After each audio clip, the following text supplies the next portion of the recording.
Shalom dan selamat pagi kepada semua pendengar sentapan firman Tuhan. Pada pagi hari ini 2 September 2025 bersamaan dengan hari Selasa dalam minggu biasa ke-23. Injil dan renungan hari ini diambil daripada Injil Lukas bab 4 ayat 31 hingga 37. Marilah kita bersama mendengarkan. Tuhan berserta kita sekarang dan selama-lamanya. Inilah Injil suci menurut Santo Lukas. Dimuliakanlah Tuhan. Kemudian Yesus pergi ke Kapernaum, sebuah kota di Galilea, lalu mengajar di situ pada hari-hari Sabat. Mereka taksub mendengar pengajarannya, sebab perkataannya penuh kuasa. Di dalam rumah ibadat itu ada seorang yang kerasukan setan, dan ia berteriak dengan suara keras, "Hai engkau Yesus orang Nazaret, apa urusanmu dengan kami? Engkau datang hendak membinasakan kami. Aku tahu siapa engkau, yang kudus dari Allah." Tapi Yesus menghendiknya. Katanya, "Diam, keluarlah daripadanya." Dan setan itu pun menghempaskan orang itu ke tengah-tengah orang banyak, lalu keluar daripadanya dan sama sekali tidak menyakitinya. Dan semua orang yang taksub lalu berkata seorang kepada yang lain, katanya, "Alangkah hebatnya perkataan ini, sebab dengan penuh wibawa dan kuasa ia memberi perintah kepada roh-roh jahat, dan mereka pun keluar." Dan tersebarlah berita tentang dia kemana-mana di daerah itu. Sabda Tuhan, terpujilah Kristus.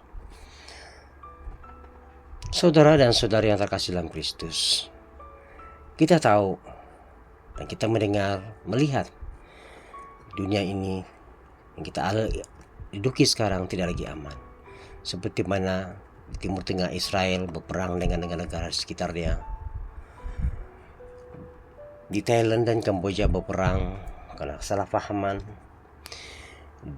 Di Indonesia berlakunya demonstrasi yang merosakkan. Begitu juga di Sabah yang menuntut keadilan. Saudara dan saudari, apa yang dikatakan dalam Alkitab hari ini?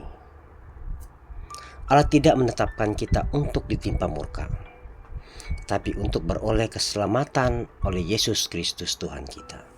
1 Tesalonika. Demikian dikatakan Rasul Paulus kepada jemaat di Tesalonika. Ada dua gagasan dari pengajaran Paulus ini. Yang pertama, Allah menetapkan kita untuk selamat, bukan untuk menderita. Kedua, kita selamat karena Yesus Kristus. Apakah kita mengalami secara nyata keselamatan Allah dalam Yesus Kristus ini? Saudara dan saudari, dalam pengalaman hidup sehari-hari, ada banyak hal yang boleh menjadi penanda bahwa keselamatan Allah dalam Yesus itu masih bekerja.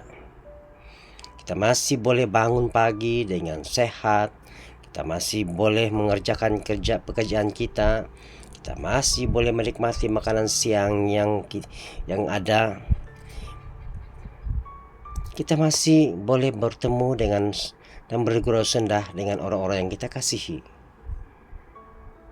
Saudara dan saudari, semua itu hanya mungkin karena Yesus. Apakah kita selalu menyadari dan menyukurinya sebagai orang-orang yang diselamatkan? Bagaimana kita perlu bersikap? Demikian.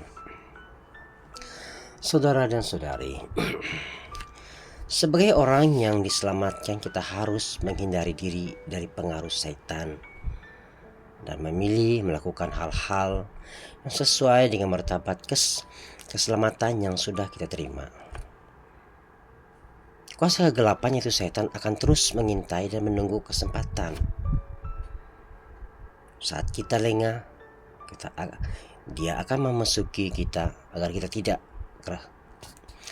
kerasukan setan. Sebagaimana orang yang disembuhkan Yesus hari ini, kita harus selalu berjaga-jaga. Bagaimana kita berjaga? Kita boleh berjaga dengan selalu menyadari karya keselamatan Allah lewat diri kita. Selalu memandang dan menyukuri kalau segala sesuatu kita terima dari Tuhan. Dan memperbanyakkan melakukan kebaikan. Terlebih kepada mereka yang susah, miskin, dan yang menderita. Apakah kita sudah melakukan hal-hal seperti ini? Mari kita berdoa. Ya Tuhan, bantulah aku agar selalu sadar bahwa Engkaulah penyelamatku dan mampukan aku untuk tetap setia dalam memperjuangkan kebaikan setiap hari. Amin. Tuhan memberkati.